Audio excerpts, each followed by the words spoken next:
आज की इस बुक समरी में हम जानने वाले हैं अमीर लोग अपने बच्चों को कौन से सीक्रेट बताते हैं जिनसे वो और भी अमीर बनते जाते हैं, वही मिडिल क्लास लोग अपनी सैलरी तक ही सीमित रह जाते हैं। दोस्तों, अगर आप अमीर बनना चाहते हैं तो इस किताब को ज़रूर पढ़ें। फाइनेंस को आसान भाषा में समझने के लिए ये किताब दुनिया की सर्वश्रेष्ठ किताब मानी गई है।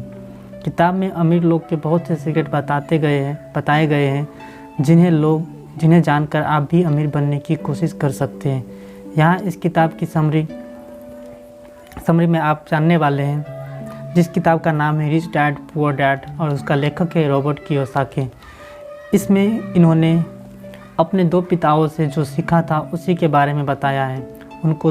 उनके दो डैड थे। पहले जो उनके असली पिता थे वो प्रोफेसर थे, फिर भी गरीब थे। उनके दूसरे डैड जो वास्तव में उनके दोस्त माइक के पिता थे, वो स्कूल ड्रॉप आउट थे लेकिन फिर भी रिच थे। लेखक ने अपने दोस्त के डैड को भी अपना डैड मान लिया था और उसने रिच बनने की काफ़ी गुण सीखे थे क्योंकि वो खुद रिच था। आइए अब इस किताब की summary rich dad poor dad को हम सुनते हैं। इस किताब में 6 चैप्टर है जो किताब के 6 मुख्य सिद्धांतों पर आधारित हैं। चैप्टर 1 है इस प्रकार से, the rich dad don't work for money. The rich don't work for money. अमीर लोग पैसे के लिए काम नहीं करते।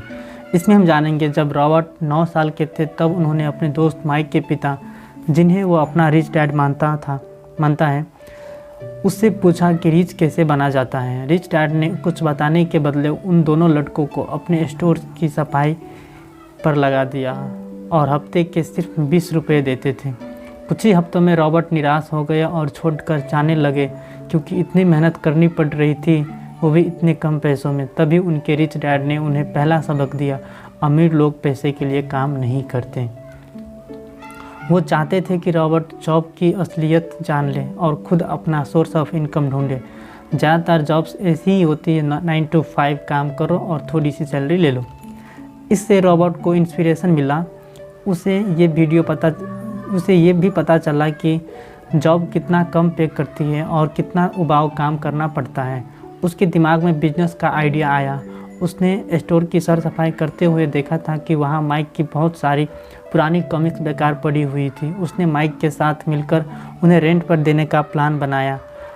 इस काम को मैनेज करने के लिए माइक की बहन को जब जॉब पर रख लिया गया, उनका बिजनेस अच्छा चल निकला। इस तरह रॉबर्ट ने 9 साल की उम्र में पहली कंपनी स्टार्ट कर ली। उससे पैसे भी मिल रहे थे और ज़्यादा काम भी नहीं करना पड़ रहा था। अब उसे पैसों के लिए जॉब करने की ज़रूरत भी नहीं थी। उसी तरह हम दूसरा चैप्टर देखेंगे, व्हाई टीच फाइनेंशियल लिटरेसी। लोगों को पैसे की शिक्षा क्यों दी जानी चाहिए। चलिए जानते हैं दोस्तों, हमें कभी भी स्कूल या कॉलेज में फाइनेंशियल ज्ञान नहीं दिया जाता। हमें सिर्फ रट्टा मारना सिखाया जाता है और अच्छे नंबर लाने के लिए बोला जाता है जिससे हम अच्छी नौकरी पा सकें। लेकिन कोई भी नौकरी हमें अमीर नहीं बना सकता। बहुत सारे लोग डॉक्टर और इंजीनियर बनना चाहते हैं लेकिन 9 to 5 वाली रैट रेस में फंस के रह जाते हैं। 2 लाख हर महीने कमा कर भी वो अमीर नहीं बन पाते, बस अपर मिडिल क्लास बोले जा सकते हैं।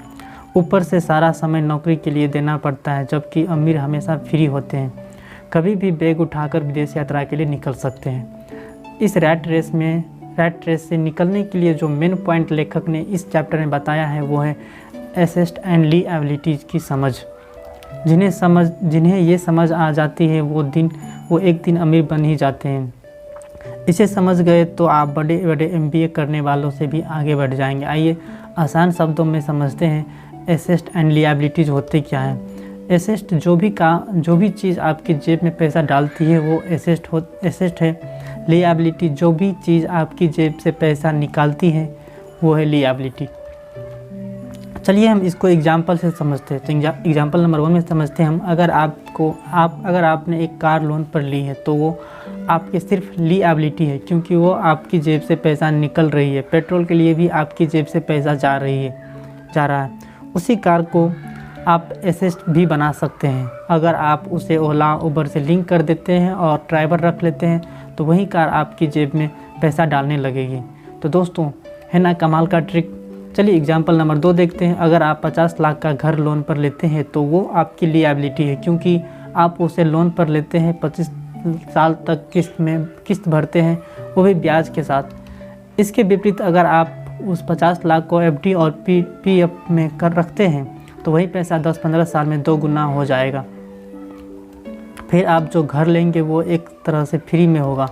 फिर उस घर का कोई खाली कमरा आप किराए पर दे सकते हैं या एयरबीएनबी से लिंक कर सकते हैं। इस तरह से वो आपका एसेट हो जाएगा। तो देखा दोस्तों, ये सब स्कूल और कॉलेज में नहीं पढ़ाया जाता। एमबीए वालों को भी ये सब नहीं पता होता, इसलिए वो भी नौकरी ही कर रहे होते हैं। आइए अब देखते हैं एसेट कितनी तरह के होते हैं। लेखक ने निम्न 6 तरह के एसेट बताए हैं। पहला है स्टॉक्स। इसमें शेयर और म्यूचुअल फंड आते हैं। बॉन्ड्स, ये आप बैंक से ले सकते हैं, जैसे गोल्ड आदि पर बॉन्ड मिल जाता है। रियल एस्टेट, ज़मीन का प्लॉट या किराए पर घर देना। नोट्स, जैसे किसान विकास पत्र या डाकघर की योजनाएं। Royalties from intellectual property such as music, novels and patent. आप यदि कोई भी आर्टिस्ट प्रोडक्ट बनाते हैं तो उस पर सारी उम्र रॉयल्टी मिलती है। उसी तरह 6 है हमारा बिजनेस। ऐसा बिजनेस जो आपके बिना भी चलता रहता है, उसे जैसे वेबसाइट्स, ब्लॉग्स, ई-कॉमर्स। तो दोस्तों, आप भी एसेट जमा कीजिए, लिएबिलिटीज़ नहीं।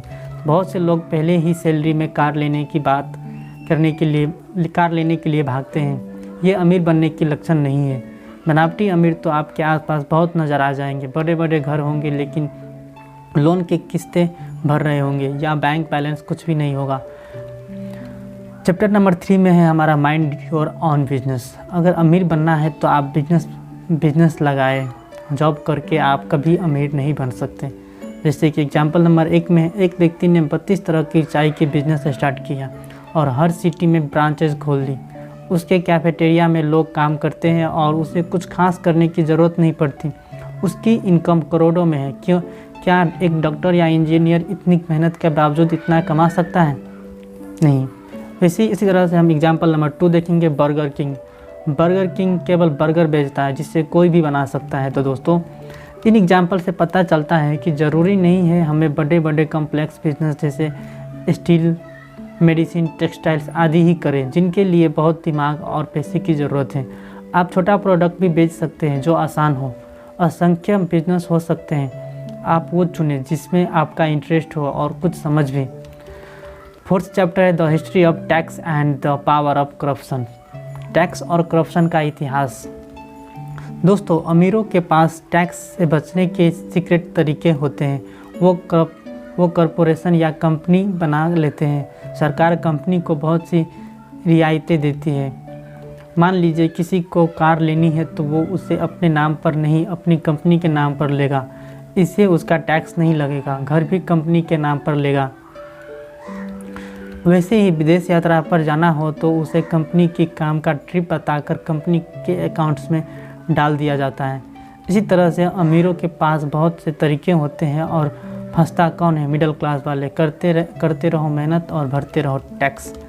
लोन की कहानी भी सबको पता होती है। कंपनी के नाम पर लोन लेते हैं और इधर उधर कर देते हैं।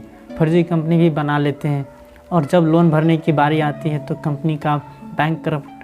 कंपनी को बैंकक्रप्ट घोषित कर देता है, क्योंकि यही कानून का लूप होल है। अगर आपकी कंपनी बैंकक्रप्ट हो जाती है तो इसमें आपकी कोई गलती नहीं मानी जाती। लेकिन मिडिल क्लास का कोई व्यक्ति जब हाउस लोन लेता है तो एक पाई चुकानी पड़ती है। अगर नहीं चुकाएंगे तो सज़ा दी जाती है। The rich invest money. 5वां चैप्टर है हमारा अमीर लोग पैसे का आविष्कार करते हैं। इस चैप्टर में लेखक ने अमीरों के सीक्रेट बताए हैं कि किस किस तरीके से वो पैसे को आविष्कार करते रहते हैं, मतलब पैसे से पैसा बनाते रहते हैं। आइए कुछ एग्जाम्पल देखते हैं। एक अमीर व्यक्ति ने देखा कि एक बहुत पुरानी बिल्डिंग थी जिसे उसका मालिक बेचना चाहता था, लेकिन बिक नहीं रही थी क्योंकि उसके आसपास बहुत कचरा था। बिल्डिंग का प्लास्टर भी उतर रहा था। उस अमीर व्यक्ति ने वो बिल्डिंग बहुत ही सस्ते दाम पर खरीद ली। उसके बाद उसका रिनोवेशन किया, आसपास का कूड़ा साफ करवाया, वहाँ गार्डन लगवाया और फिर उस बिल्डिंग को 5 गुना ज़्यादा दाम पर बेच दिया। दूसरा जानते हैं हम, एक फिल्म स्टार जब अमीर बन गया तो उसने और पैसा कमाना चाहा, लेकिन उसे बिजनेस करने नहीं आता था। उसने कंसल्टेंसी के लोगों को हायर किया और पूरे देश में जिम स्टार्ट करवा दिया। इससे वो और भी रिच होता गया। तो देखा दोस्तों, अमीर कैसे और अमीर बनते रहते हैं और मिडिल क्लास कैसे सारी ज़िंदगी नौकरी में खपता रहता है। और ये सच है कि पैसे से ही पैसा बनता है। चैप्टर नंबर 6 में हम सीखेंगे work to learn, don't work for money. सीखने के लिए काम करें, पैसे के लिए नहीं। लेखक कहते हैं कि अगर आपको बिजनेस करना है तो पहले किसी के बिजनेस में जाकर जॉब करें, वहाँ से पैसों की उम्मीद ना रखें, बल्कि सीखें कि हर चीज़ कैसे की जाती है। बिजनेस कंपनी चलाने के लिए आपको 3 चीज़ें आनी चाहिए। पहला तो कैश फ्लो मैनेजमेंट, इसमें पैसे का हिसाब किताब होता है, इन्वेस्टमेंट कहाँ से लाएं, सैलरी कैसे देते हैं इत्यादि। दूसरा है मैनेजमेंट ऑफ सिस्टम, इसमें अलग अलग डिपार्टमेंट को मैनेज करना सीखना होता है, जैसे प्रोडक्शन, फाइनेंस, मार्केटिंग इत्यादि। तीसरा है पीपल मैनेजमेंट, इसका मतलब है एम्प्लॉयज़ से कैसे डील किया जाता है, जैसे कोई भी कंपनी ऑनर हर स्टाफ से डायरेक्टली बात नहीं करता है, इसके लिए हर लेवल पर एम्प्लॉयज़ होते हैं, जैसे डायरेक्टर, प्रोजेक्ट मैनेजर, सुपरवाइज़र इत्यादि। आपको जानकर हैरानी होगी कि हर MBA को ये चीज़ें सिखाई जाती है, लेकिन 95% दूसरों के लिए नौकरी कर रहे होते हैं, क्योंकि उन्हें थ्योरी पता होती है, प्रैक्टिकल नॉलेज नहीं। इसलिए ऑथर कहते हैं कि इस सब का प्रैक्टिकल नॉलेज लेने के लिए आप कहीं पर काम सीखिए, इससे आपकी प्रैक्टिकल समझ बढ़ेगी। दोस्तों तो इस किताब का तो ये था आज का हमारा ये वीडियो, जिसमें आप लोगों ने देखा 6th स्टेप, जिसमें 6th लेसन से आपको पता चला कि अमीर कैसे बना जाता है। इसी तरह से और भी वीडियो आप चाहते हैं बुक समरी पर, तो हमारे वीडियो को लाइक कर दीजिए, कमेंट कर दीजिए कि कौन सा अगला वीडियो पर हम वीडियो बनाएं। साथ ही साथ अगर आप में से कोई नया है और अभी तक हमारे चैनल को सब्सक्राइब नहीं किया है तो प्लीज़ सब्सक्राइब कर दीजिएगा। तो आज के लिए हम इतना ही रखते हैं, मिलते हैं अगले वीडियो में, तब तक के लिए इतना ही।